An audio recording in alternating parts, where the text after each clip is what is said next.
Niki Rosadi, dosen Universitas Indraprasta PGRI. Saya bertugas di program studi pendidikan ekonomi. Di situ saya mengajar mata kuliah penulisan ilmiah. Mata kuliah penulisan ilmiah menekankan pada keterampilan penulisan laporan penelitian yang diawali dari penentuan topik masalah, kerangka karangan, sistematika penulisan, konvensi naskah, daftar pustaka, dan reproduksi naskah. Capaian dalam pembelajaran mata kuliah ini ialah diharapkan mahasiswa mampu membuat laporan penelitian yang akuntabel dan dilakukan dengan ilmiah serta sistematis. Juga, mahasiswa mampu menuangkan topik-topik bahasan dalam berbagai naskah dengan penggunaan bahasa sesuai kaidah dan sistematika. Mahasiswa juga diharapkan mampu mensintesiskan data dan menuangkan kembali dalam bentuk pemahaman baru atau silogisme. Selain itu, mahasiswa diharapkan mampu membuat laporan penelitian seperti skripsi, tugas akhir, makalah, dan artikel ilmiah. Juga, mahasiswa mampu menentukan masalah terkait objek penelitian berdasarkan informasi dan data. Untuk itu, materi yang dibahas dalam pembelajaran ini ialah yang pertama, hakikat penulisan karya ilmiah. Yang kedua, pola pikir karya ilmiah. Yang ketiga, teknik penulisan karya ilmiah. Yang keempat, sistematika penulisan karya ilmiah.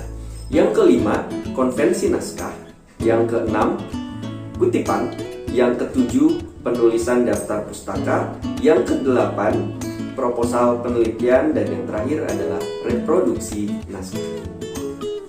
Metode yang digunakan dalam teknik pengajaran di mata kuliah ini ialah metode DIA.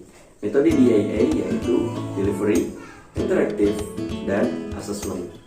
Delivery digunakan saat menggunakan LMS. Di LMS yang sudah disiapkan oleh Universitas Indraprasta PGRI disediakan bahan-bahan pembelajaran berupa tekstual yaitu modul, kemudian juga rekaman suara berupa penjelasan, kemudian yang terakhir adalah rekaman audio visual. Kemudian berikutnya interaktif dengan menggunakan interaksi antara pengajar dengan peserta didik mahasiswa itu melalui WhatsApp ataupun Google Meet dan Zoom. Di situ kami menggunakan media tersebut untuk berinteraksi baik secara tekstual maupun live yang menunjukkan bagaimana praktik-praktik dalam menghadapi masalah-masalah yang kadang-kala terjadi dalam pembelajaran yang tengah diajarkan. Kemudian, assessment dilakukan berupa penugasan proyek. Penugasan proyek yang dilakukan ialah berupa tugas-tugas seperti pembuatan makalah, kemudian pembuatan kutipan, dan terakhir adalah pembuatan artikel ilmiah. Jadi diharapkan melalui pembelajaran ini, mahasiswa mampu membuat produk sederhana seperti makalah dan artikel ilmiah sederhana. Dan berikut adalah rekaman pembelajaran yang saya lakukan. Baik teman-teman, kita mulai aja ya. Assalamualaikum warahmatullahi wabarakatuh. Selamat pagi teman-teman semua. Ya, jadi hari ini ya kenapa saya bilang harus meet ya, karena saya merasa kutipan ini sebenarnya simple, cuma kalau secara tekstual, secara teoritik dia agak ribet dipahaminya. Nah makanya mungkin akan lebih asik kalau saya bisa menjelaskannya secara langsung.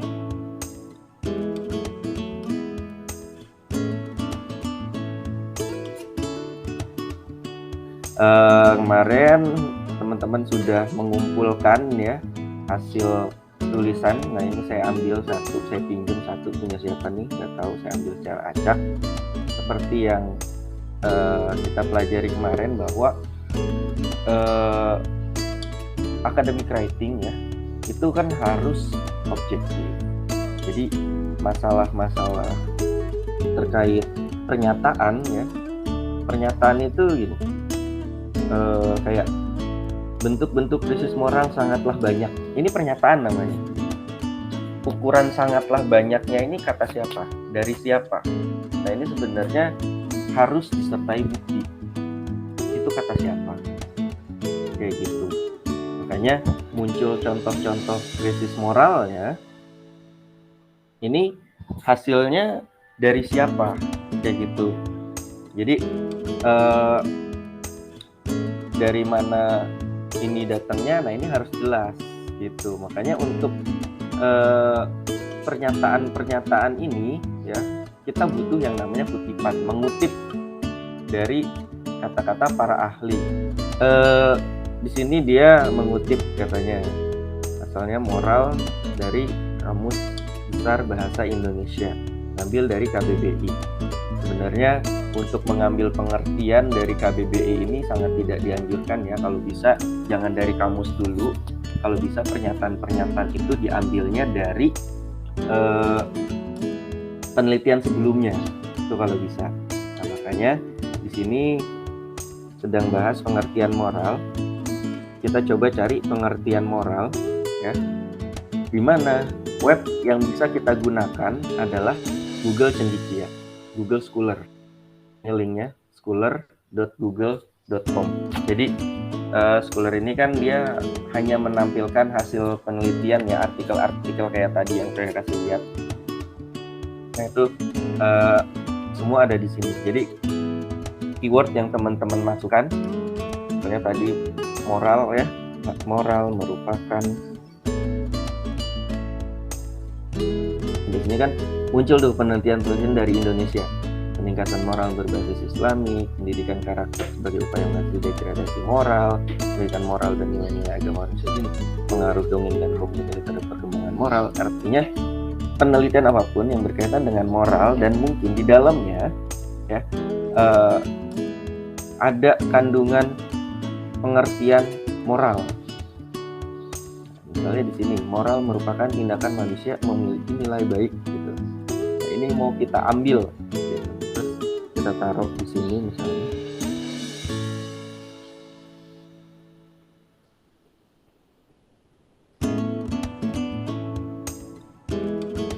Nah, ini ya, ini adalah hasil yang kita ambil. Nah, ini kan sama banget ya dari apa yang kita ambil. Ini yang disebut dengan kutipan langsung. Ya, jadi kita ngutipnya benar-benar langsung apa adanya. Benar-benar langsung apa adanya, kita nggak ubah. Nah, itu yang disebut dengan kutipan langsung. Jadi nggak ada pengubahan sama sekali. Nah, etika dalam mengutip itu gimana? Jadi dalam mengutip, nama orang yang mengutip, yang kita kutip, itu harus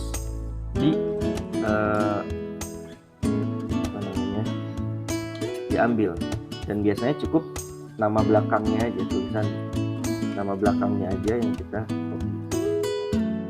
Ya, kemudian tahunnya juga ini ya, nih tahunnya. Ini tahunnya ya, tahun 2018 diingetin. Nah, gimana cara kita menuliskannya? Jadi kalau kita mau ngambil nama tokohnya, kita awali dengan menurut. Apa tadi nama orangnya? Nurdiansyah. Nurdiansyah. Tadi tahun berapa? 2018. Itu. Nah, ini yang tadi kita ambil, dan untuk menandai bahwa kita tidak mengubah apapun susunan kalimatnya, kita kasih tanda petik ya, tanda petik nih.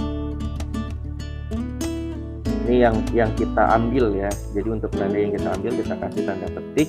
Kemudian kalau kita pakai tanda petik, biasakan kata pertamanya itu ini jadi kapital ya. Jadi ini yang namanya kutipan langsung. Nah, ini udah dapat satu kutipan nih namanya. Nah, jadi ini tugas dari teman-teman tinggal dikasih highlight kayak gini gitu. Jadi tugas hari ini tuh kayak nambahin ginian doang, satu paling enggak satu paragraf tuh satu kayak gini, kayak gitu. Ini udah kita tambahin satu kayak gitu. Nah, ini namanya kutipan langsung yang ininya ada di awal. Tapi bisa juga eh, ininya nih ya, ini namanya sitasi disebutnya, keterangan kutipannya ada di belakang. Nah kalau itu gimana caranya? Ini kita cari lagi kutipannya.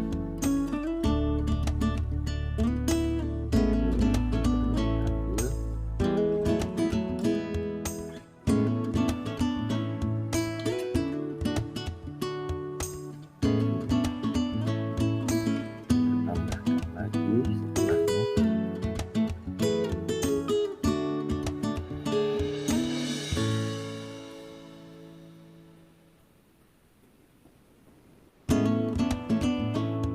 Ini kutipannya, yang kita kutipnya, yang kita ambil nih tadi. Ajaran-ajaran baik tentang perbuatan dan kelakuan atau akhlak ini seringkali kita sebut sebagai moral. Nah ini kutipan langsung lagi, gitu. Kalau mau langsung seperti ini bisa teman-teman langsung ambil ya, seperti biasa. Kalau nggak ada pengubahan dikasih tanda petik. Ini karena kalimatnya tadi titiknya dia sampai sini, titiknya di dalam karena kita mengindikasikan ini satu kalimat gitu ya. Nah terus di luarnya ini apa? Ini keterangan citasinya. Kalau dia mau ditulis di belakang, jadi nama penulisnya yang ini nih, ini jadi ada di dalam tanda kurung. Tahunnya tahun 2016.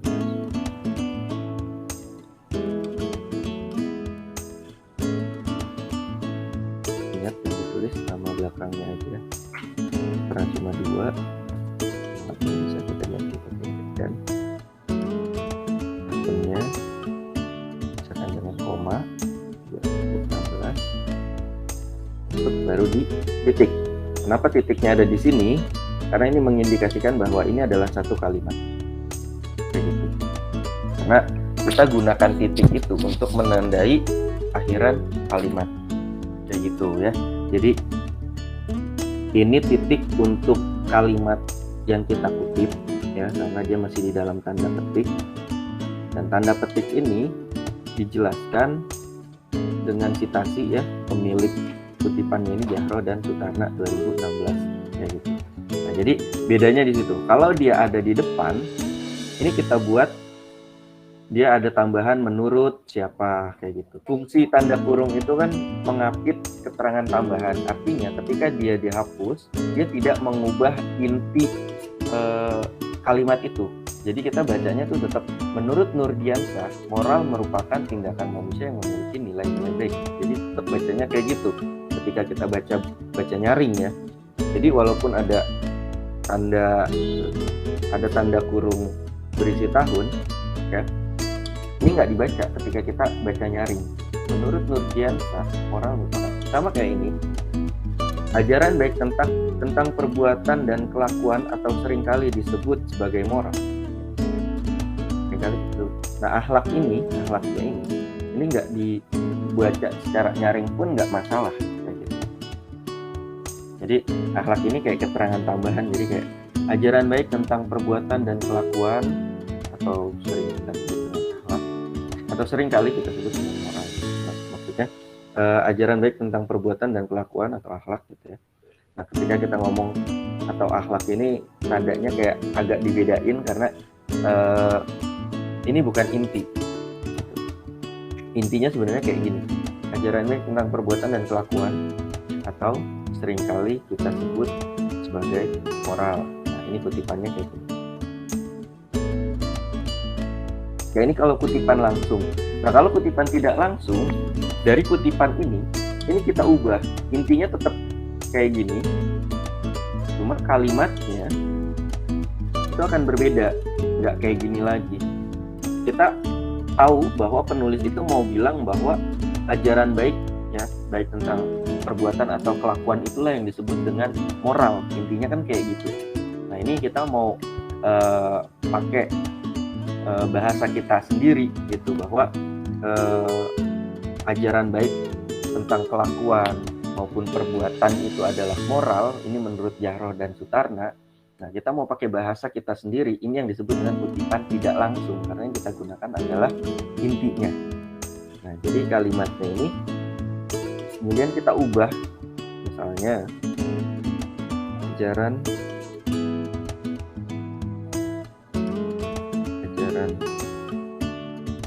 baik yang berkaitan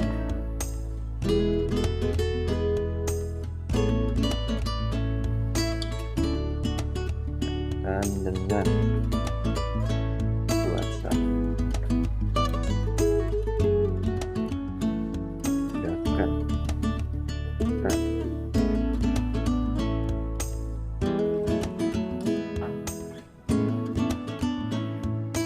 inilah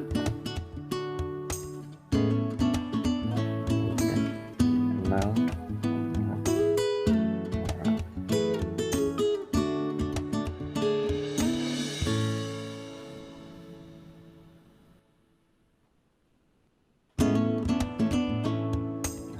jadi kita ubah jadi seperti ini. Nah, ketika kita sudah menggunakan kalimat kita, ya, kata-kata kita, ini nggak perlu lagi dikasih tanda petik, karena kita udah ubah kata-katanya, meskipun secara intinya kita minjem punya orang, gitu. Jadi cukup ditulis kayak gini.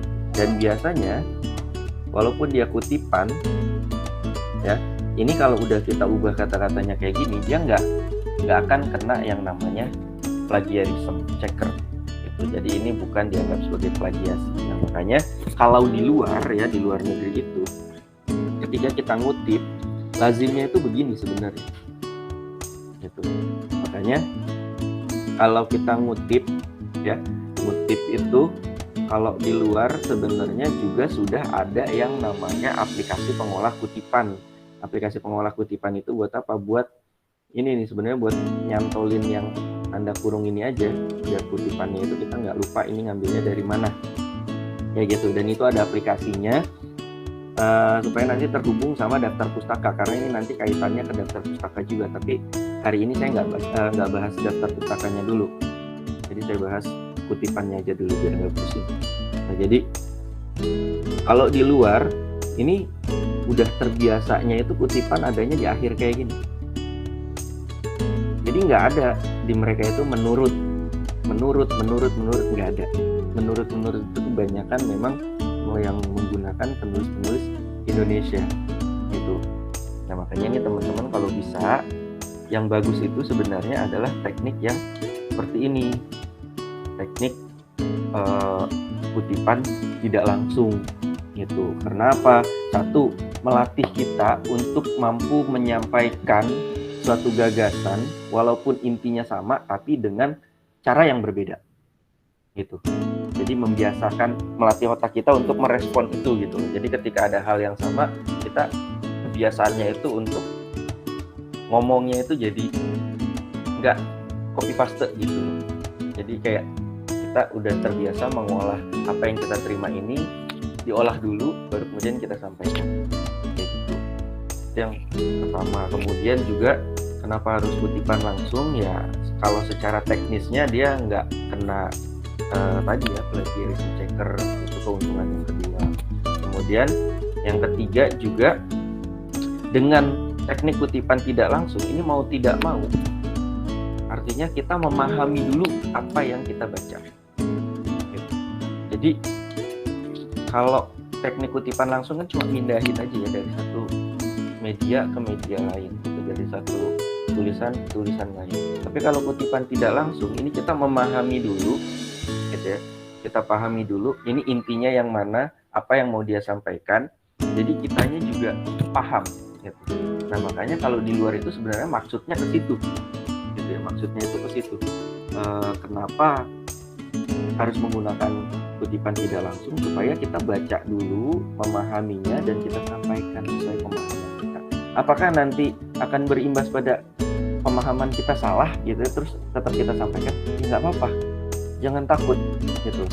Karena dalam dunia akademis, ya namanya akademik, itu kan semua masih belajar gitu. Ketika ada yang salah dalam memahami sebuah pernyataan, ya ini tugas kita untuk memperbaikinya gimana? Kita perbaiki dengan tulisan lagi.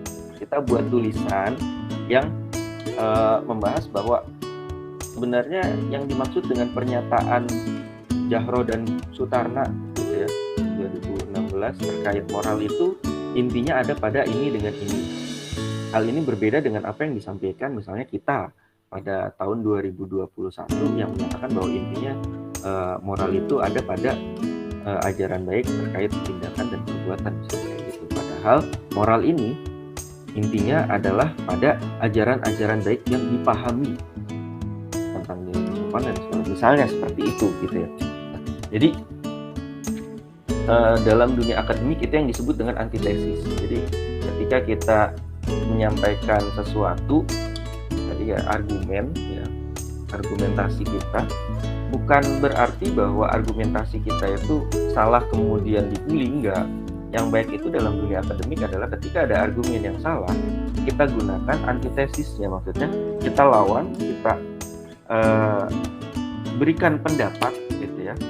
Kenapa argumen dia salah dengan paparan bukti yang lebih kuat juga kayak gitu. Jadi etika di dunia pendidikan sebenarnya kayak gitu. Nah, makanya ini saya harap teman-teman bisa memahami teknik kutipan itu dengan maksud satu, ketika teman-teman nulis sekarang atau menyampaikan pendapat ini nggak lagi berdasarkan pandangan sendiri, tetapi didukung oleh penelitian terdahulu yang bisa teman-teman cari di sini.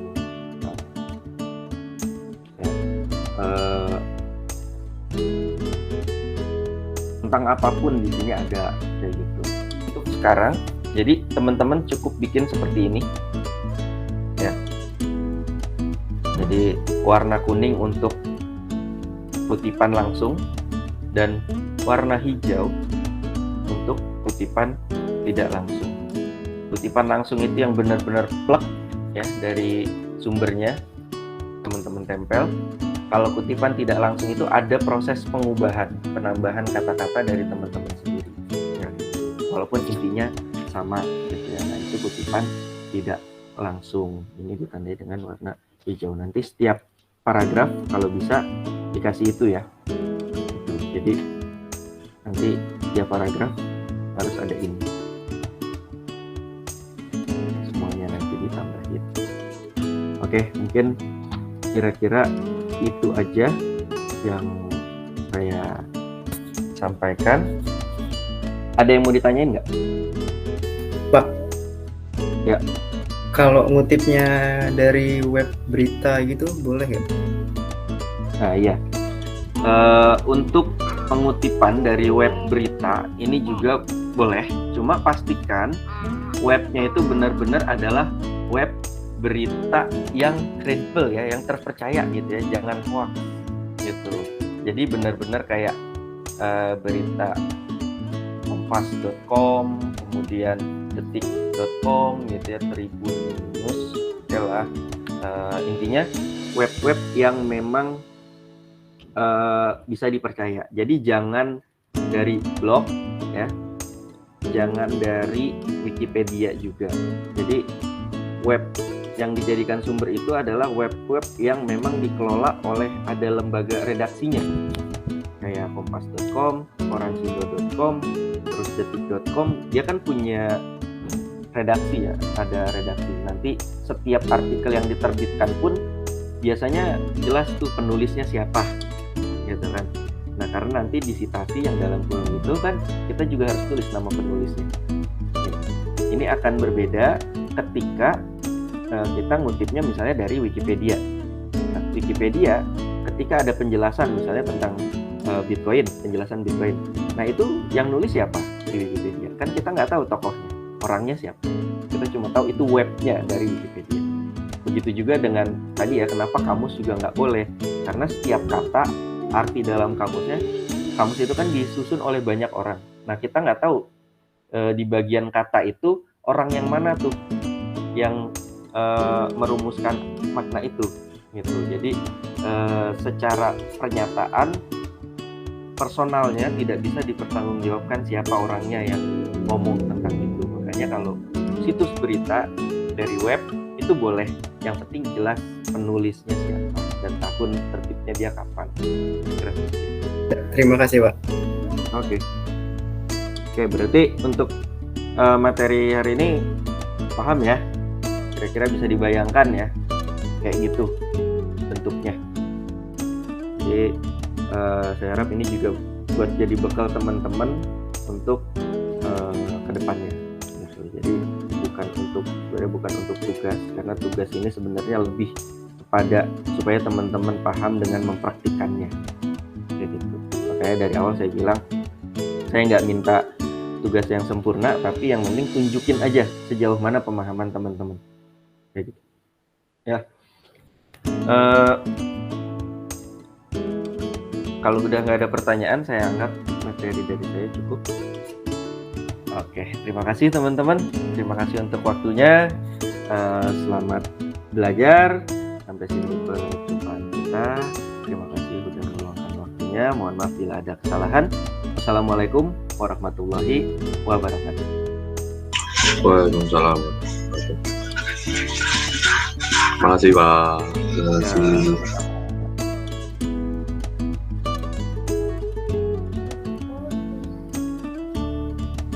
Demikian yang dapat saya sampaikan. Terima kasih.